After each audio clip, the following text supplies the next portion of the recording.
Và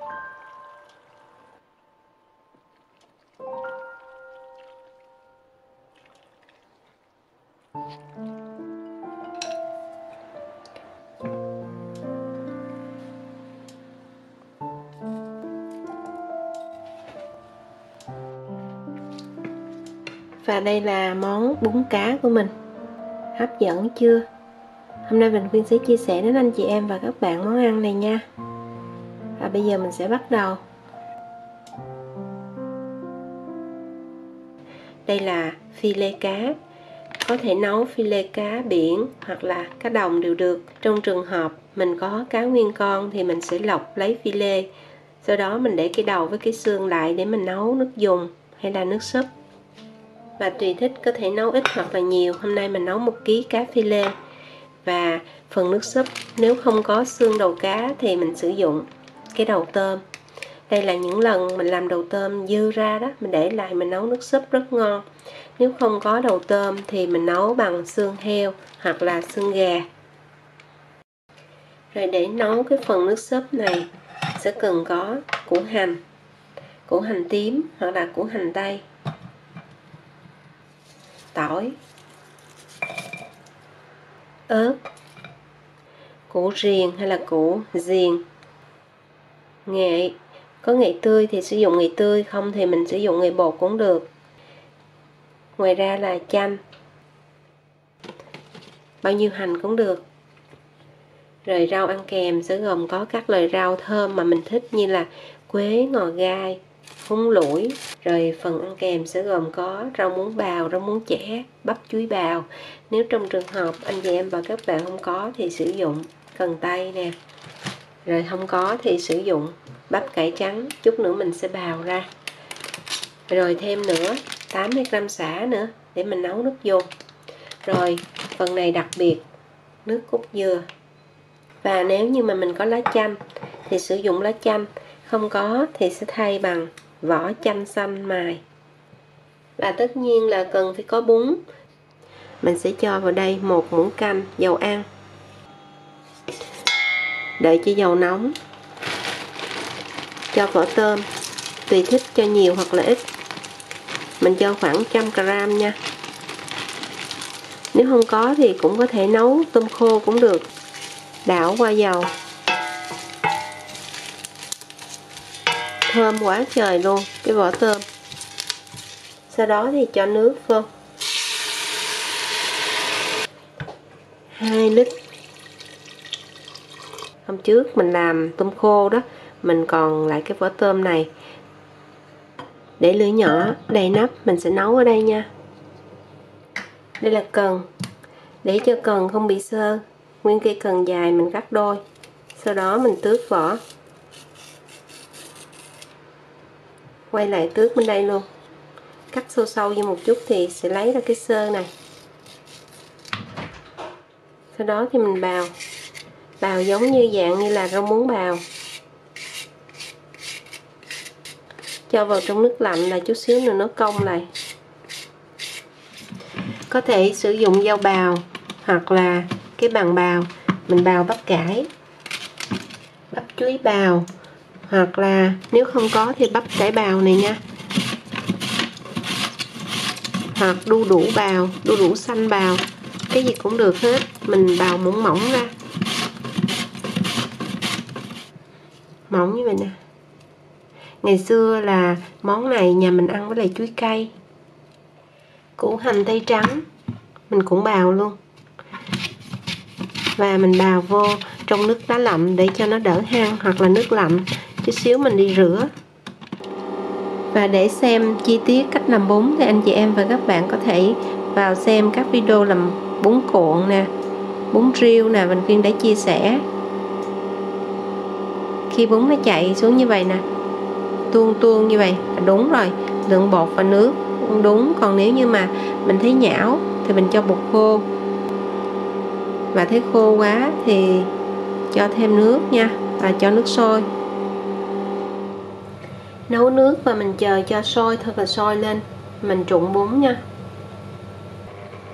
Anh chị em và các bạn lưu ý là cái phần trụng bún này rất là quan trọng. Nước phải sôi sùng sục. Đó, sôi thật rồi đó thì mình mới cho bún vô nè. Từ từ như vậy thì nó mới không có bị đứt và không nát. Và mình không có đụng, mình chờ cho nó nổi lên. Khi nổi lên rồi thì lúc đó mình mới đụng vào được và mình quậy nha, cho nó chín đều. Ngưng lửa lại, vớt ra, cho vào thau nước lạnh. Và anh chị em và các bạn có thể xem cái cách làm bún chi tiết mình khuyên chia sẻ trong món bún cuộn hoặc là bún riêu. Sau đó mang rửa thật là sạch luôn, nhiều lần cho nó hết nhớt. Do là mình làm bún này mình có cho xanh thanh gâm đó. Sả mình sẽ đập ra, đập bằng cái đầu này nha. Sau đó cắt khúc.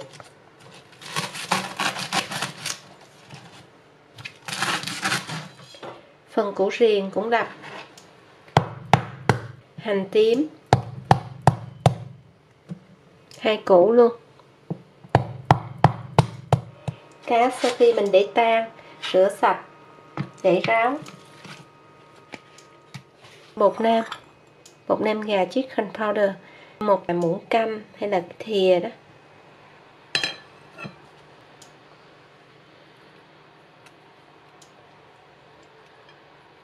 Mình rắc đều lên nha. Nước mắm, cái này là 15 ml. Mình trộn cho đều lại. Đầu tiên là mình xay tỏi.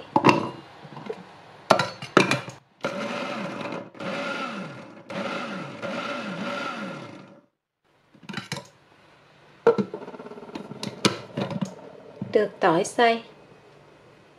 Tiếp theo là ớt. Đây là phần sa tế. Anh chị em và các bạn có thể xem riêng cái video cách làm sa tế mình khuyên chia sẻ trong những cái món như là bún bò Huế tái, cái món ớt sa tế và ớt Jamba Eulex.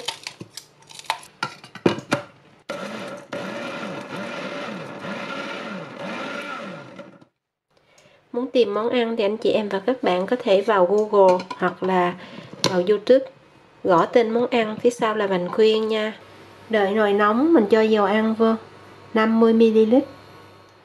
Sau đó cho thật là ít tỏi. Hạ lửa và cho ớt vô. Đây là ớt không cay, ở nhà mình có con nít đó. Anh chị em và các bạn có thể mua ớt sừng trâu, nó không có cay. Hoặc là ở đây là pepperoni. Sau 2 phút thì mình cho tỏi vô. Và tiếp tục nấu lửa trung bình. Sau 3 phút mình đảo thấy nhẹ tay thì tắt lửa. Cho vô 1 muỗng cà phê vung hạt nêm gà. Trộn lại là mình được tỏi ớt sa tế. Cho lại vào nồi 1 muỗng canh dầu.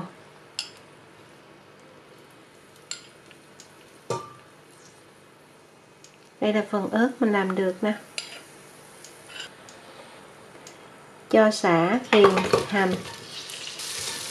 Xào qua trong vòng 2 phút.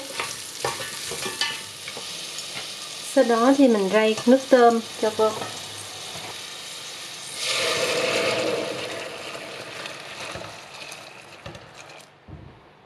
Đậy nắp lại và mình nấu 10 phút. Tiếp theo mình sẽ đi chiên cá. Cho dầu ăn vô chảo hơi nhiều một chút để mình chiên cho cá giòn. Cho nghệ hoặc là nghệ bột cũng được luôn.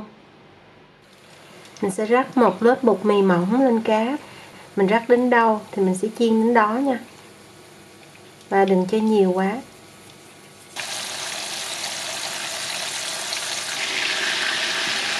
Nếu không có bột mì, mình có thể rắc bột năng cũng được, nhưng mà bột năng chiên nó sẽ cứng cá. Có thể rắc bột bắp hoặc là bột chiên giòn.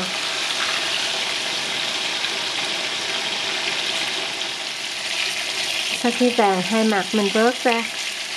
Trong trường hợp mà mình chiên một lúc sau mà mình thấy nó không còn cái màu vàng đậm nữa thì mình có thể cho thêm nghệ vô nha.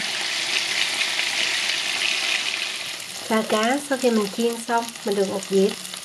Ở đây là gốc hành, mình cũng chiên sơ qua. Sau khi mình nấu 15 phút, vớt bỏ hết phần sả của hành với lại riềng.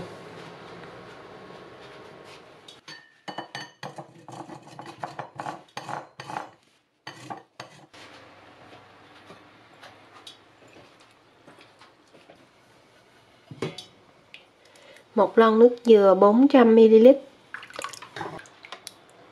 tức là 14 ounce. Đường phèn 30g đường phèn. Bột nêm gà chicken powder. Sau đó mình cho vô nồi luôn. Nước mắm 2 cái là 30ml. 2/3 muỗng cà phê muối. 2/3 muỗng canh đường 10g. Sau đó thì mình cho nước cốt chanh khoảng 75-80ml nước cốt chanh. Cuối cùng là vỏ chanh mài. Nếu mình có lá chanh thì cho lá chanh nha. Anh chị em và các bạn có thể nêm tùy theo khẩu vị nha. Cuối cùng thì mình cho phần ớt sơ tế. Chờ sôi lên mình bỏ bớt cái phần bọt này đi. Với cái nồi này mình nấu được từ 8 cho đến 10 tô. Mọi thứ mình đã xong rồi. Là nước dùng nè. Rồi ở đây có cá. Có rau thơm, có giá đủ thứ hết để ăn kèm rau, và có bún, đậu phộng rang, hành, ớt. Nếu thêm chanh thì thêm chanh vô nữa nha. Sa tế với lại hành phi đậu phộng. Bây giờ mình cho ra tô. Cho bún nè. Rau các loại mình để kế bên luôn. Phía bên trên mình cho hành. Và phần nước dùng sôi nóng hổi.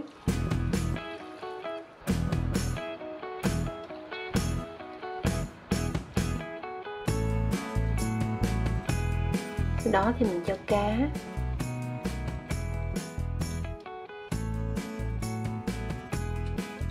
Sa tế lên trên. Thêm hành. Đậu phộng rang, giã dập. Khi ăn thì cho thêm ớt nữa. Và hành phi.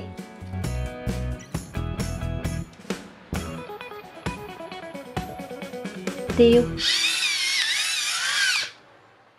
Cho rau thơm. Rau thơm mình có thể ăn với lại ngò gai, ngò rí, rau quế. Và như vậy là Bình Khuyên vừa chia sẻ xong đến anh chị em và các bạn món bún cá. Bình Khuyên chúc ai cũng nấu thật ngon, bạn thật ngon. Có thể nấu cho gia đình mình thưởng thức hoặc là đãi khách. Và bây giờ thì xin chào tạm biệt. Hẹn gặp lại ở video kỳ tới.